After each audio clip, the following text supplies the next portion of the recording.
Bonjour à toutes. Le dernier paragraphe donc, de ce cours de trigonométrie de la classe de 4e avec des applications qu'il faut connaître absolument par cœur et qui sont absolument fondamentales. Nous allons commencer par la valeur du cosinus de 45 degrés. Est-ce qu'on est capable de connaître le cosinus, la valeur du cosinus de 45 degrés?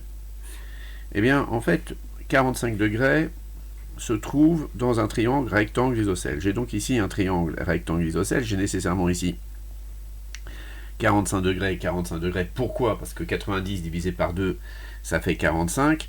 Et nous avons vu grâce à Pythagore que si la mesure du côté ici est A, eh bien la diagonale c'est A multiplié par racine de 2.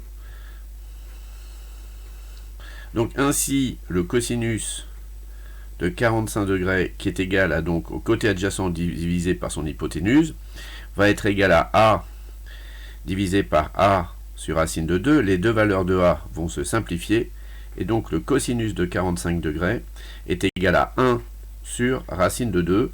Je vais multiplier au numérateur et au dénominateur par racine de 2, parce que je peux multiplier un quotient au numérateur et au dénominateur par la même valeur, et ce qui va me faire racine de 2 en haut, parce que 1 fois racine de 2, donc je vous dis que je multiplie ici par racine de 2, et ici par racine de 2, 1 fois racine de 2, ça fait racine de 2, et racine de 2 fois racine de 2, ça fait 2. Voilà. Donc on sait de façon exacte que le cosinus de 45 degrés est égal à racine de 2 sur 2. C'est quelque chose que vous allez apprendre par cœur, parce que c'est des choses qui peuvent être utiles pour mesurer des longueurs, évidemment, puisque le cosinus, c'est son job de nous permettre de trouver des mesures. Très bien. Ensuite, nous allons nous occuper du cosinus de 60 degrés. Le cosinus de 60 degrés, lui, on va le rencontrer où? Eh bien, on va le rencontrer l'angle de 60 degrés dans un triangle équilatéral. ABC est un triangle équilatéral. Donc la hauteur et la médiane, la médiatrice issue de C sont confondues. Donc ici, je suis au milieu. Si la mesure de mon côté est égale à A, elle sera égale à A pour tous les côtés. Ici, j'ai la mesure qui est ici est égale à A divisé par 2, n'est-ce pas? Donc ainsi, l'angle qui est ici, dans le triangle AIC qui est rectangle en I, eh bien l'angle qui est ici est de 60 degrés. Alors pourquoi il est de 60 degrés? Tout simplement parce que, comme les trois angles sont égaux et que la somme des angles fait 180, 180 divisé par 3, ça fait 60. Donc ici, j'ai 60 degrés. Et le cosinus de 60 degrés, ça va être égal au côté adjacent, donc AI, donc A sur 2, divisé par A, et A sur 2 divisé par A, eh bien ça fait 1 demi. Voilà, le cosinus de 60 degrés est égal à 1 demi, à 0,5. Donc ça aussi, c'est quelque chose que vous allez m'apprendre par cœur. Mais vous allez me dire, monsieur, si on connaît la mesure de l'angle CAI, évidemment, on connaît la mesure de l'angle ACI, la mesure de l'angle qui est ici. Puisque si ici c'est 60, bien évidemment ici c'est 30. Pourquoi? Parce que 30 plus 60, ça fait 90.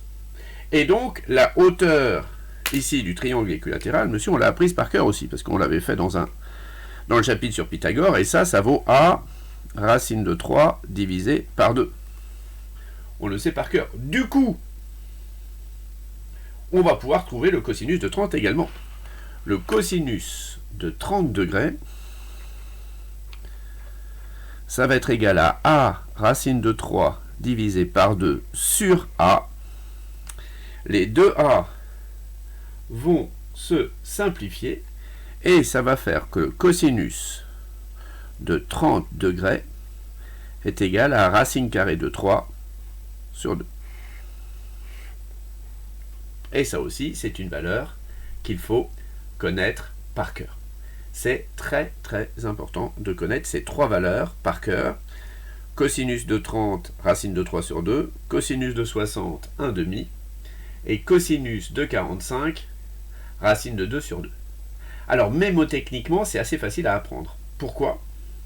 À cause de 1, 2, 3. Parce qu'ici, vous voyez, au lieu de dire 1, on pourrait lire racine de 1. Ici, on a racine de 2, et après, on a racine de 3. 1, 2, 3. Et si on les met du plus grand au plus petit, dire 60, 45 et 30, eh bien, ça va nous les faire 1, 2, 3. Voilà. Donc, mémotechniquement, c'est pas très très compliqué à apprendre par cœur. Donc, 3 cosinus dont nous connaissons donc les angles, et ça, les mesures, je veux dire. Donc, 3 angles, pardon, dont nous connaissons les cosinus. Et donc, ça, c'est très très très très important. Ça va me permettre, par exemple, de faire des interrogations écrites sans autoriser la calculatrice. Pourquoi? Parce que vous connaissez 3 angles. Donc nécessairement, si j'autorise pas la calculatrice, vous savez que vous aurez des problèmes avec des angles de 45, ou des angles de 60, ou des angles de 30 degrés. Voilà. Donc ça, c'était les 2 premières applications. Donc cosinus de 45, cosinus de 60 et cosinus de 30, puisque je l'ai fait dans le même paragraphe. Voilà une des premières applications.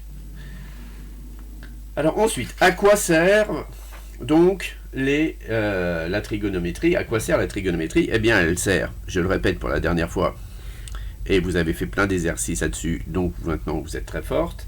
Elle sert, soit vous connaissez cette longueur-là, et vous connaissez cette longueur-là, et vous en déduisez l'angle qui est ici, en utilisant, si là c'est la longueur A et si ça c'est la longueur B, eh bien l'angle qui est ici c'est arc cosinus de A sur B. D'accord? Ça c'est la première chose. Et l'angle qui est ici, eh bien c'est 90 moins l'angle qui est ici, parce qu'on est toujours dans un triangle rectangle. Donc ça c'est la première chose. Vous avez de côté, vous trouvez l'angle. La deuxième utilisation va être, je connais l'angle et je connais un côté. Alors soit le côté adjacent, donc mon angle je vais l'appeler A, et bien à ce moment là le côté qui est ici, il est égal à A divisé par le cosinus de A. Ou alors troisième situation, et c'est la seule situation qui nous reste, vous avez un triangle rectangle, vous avez l'angle qui est ici, vous le connaissez, vous connaissez ce côté-là, je vais l'appeler B pour ne pas paniquer par rapport à tout à l'heure, et vous cherchez cet angle-là, et bien cet angle-là, que dis-je, ce côté-là, et bien ce côté-là, c'est égal à B multiplié par le cosinus de A. Voilà. Alors après, vous allez me dire, mais monsieur, comment on fait pour trouver les côtés qui sont là et les côtés qui sont là? Eh bien, on utilise soit l'angle qui est ici, soit Pythagore. Voilà, et on recommence exactement la même chose. Donc il n'y a que 3 choses à savoir faire. D'accord? 3 choses à savoir. Il n'y en aura pas d'autres. Alors après, évidemment, le triangle rectangle que nous allons utiliser dans ces 3 cas, il peut être à l'intérieur d'une figure un petit peu plus complexe.